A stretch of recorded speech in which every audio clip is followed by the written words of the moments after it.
This is not breaking news. This is not a scandal. This is not about one person. This is about something quieter and more dangerous.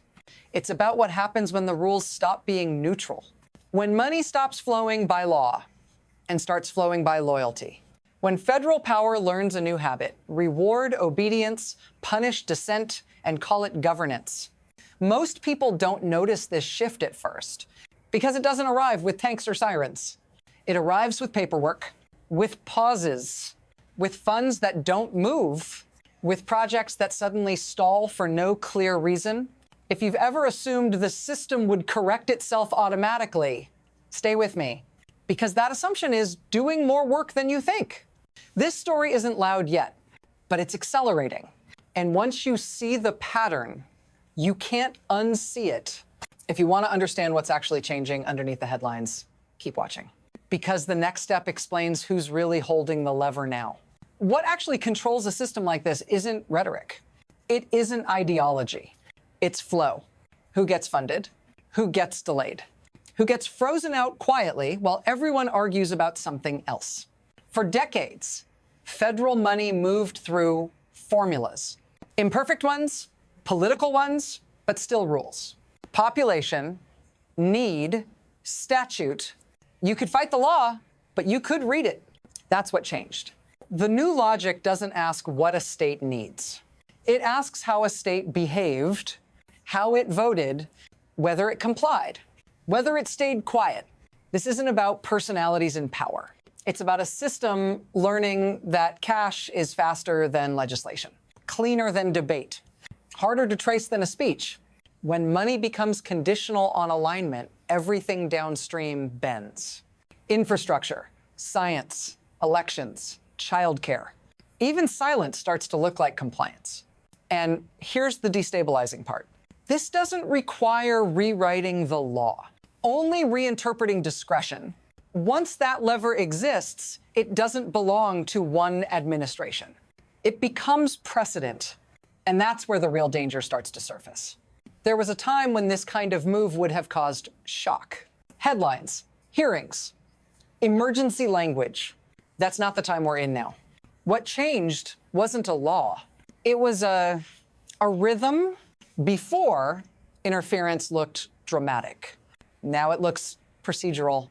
A review, a pause, a clarification request that never resolves. Before, funding was delayed accidentally. Now delay is the point. And the most dangerous part is how quickly it felt normal. Agencies learned to wait. States learned not to ask too loudly. Institutions learned to phrase criticism carefully. Slow change doesn't feel like a threat. It feels like adaptation until one day you realize the baseline moved. This is how systems fail without collapsing. They don't break. They stretch. They absorb pressure. They teach people to expect less. And once expectations drop, control gets cheaper. The shift didn't announce itself. It didn't need to, because the next phase doesn't rely on silence. It relies on something sharper, a moment when the quiet pressure turns visible. And that moment is already forming. The shift stopped being abstract the moment it touched something concrete. Money. Not symbolic money. Not future projections. Actual funds that were already approved, already assigned, already promised. Energy funding, suddenly divided by political geography, kept flowing to some places, cut off from others. Not because of need, not because of failure, but because of how those places voted. That's when the system flinched. A federal court stepped in, not cautiously, not rhetorically, bluntly. Illegal, the same word, appeared again when an entire offshore wind project was ordered to shut down. Work stopped, then restarted, because, again, the order had no legal spine. If you're tracking this closely, pause here for a second. This isn't about clean energy, or one project, or one ruling. It's about how fast retaliation reached the level of infrastructure, and how casually it was attempted. Because the most important detail isn't that the courts blocked it. It's that someone thought it would work. And next time, the lever might be pulled somewhere harder to reverse. Here's the part most people miss. This wasn't chaos. It was a method. The mechanism is simple once you see it. Congress allocates money, agencies distribute it. The executive claims discretion in how fast, how fully, and to whom. That gap between allocation and delivery is where the system bends. You don't cancel a program, you slow it. You don't announce punishment, you call it review. You don't rewrite the law. You test how far you can stretch it before someone stops you. And here's who benefits. The center gains leverage without votes. Compliance becomes cheaper than resistance. Silence becomes a survival strategy. And here's who absorbs the damage. States that can't wait. Organizations that rely on grants. Families who never hear the word discretion, only the word delayed. The courts stepped in this time. They often do eventually. But notice the asymmetry. Pulling the lever takes seconds. Undoing it takes months. That lag is the weapon. Because even when the system corrects itself, the pressure has already been applied. The message has already been sent. And once a system learns that lesson, it doesn't unlearn it easily. The next escalation doesn't aim at infrastructure.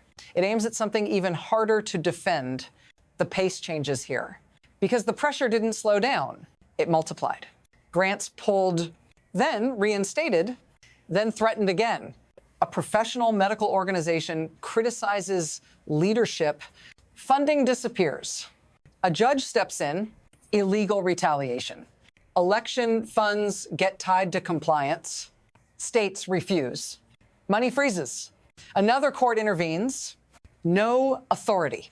Childcare money pauses. Social services hang in limbo.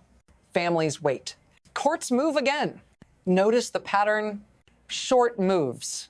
Sharp reversals. Constant friction. This isn't governance by policy. It's governance by stress.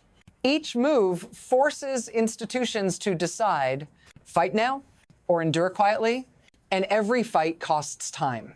Lawyers, delays. Uncertainty, even when the system wins, it bleeds. This is how escalation works without a single dramatic failure.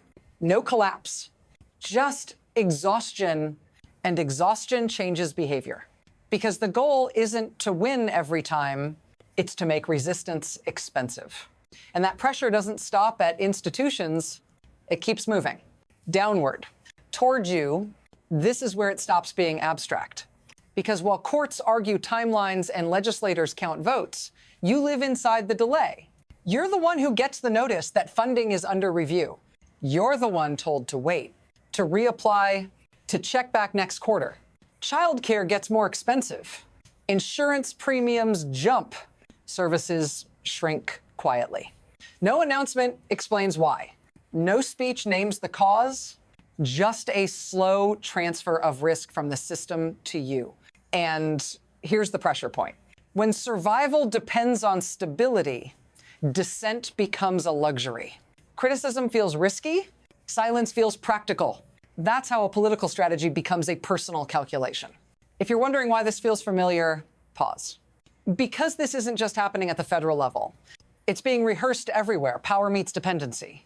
If this matters to you, not as news, but as structure, stay with me. Because what happens next explains why this no longer stops at state lines. The system doesn't stay contained. It never has. Once a system proves it can work this way, it doesn't stay domestic because money doesn't respect borders and precedent travels faster than law. Other governments notice when federal funding becomes conditional. Allies watch projects stall.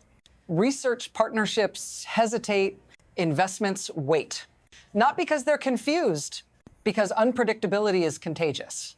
When infrastructure can be paused for political reasons, supply chains adapt. When science funding becomes volatile, collaboration reroutes. When election rules become leverage, trust erodes quietly, globally. This is how local pressure creates international drag.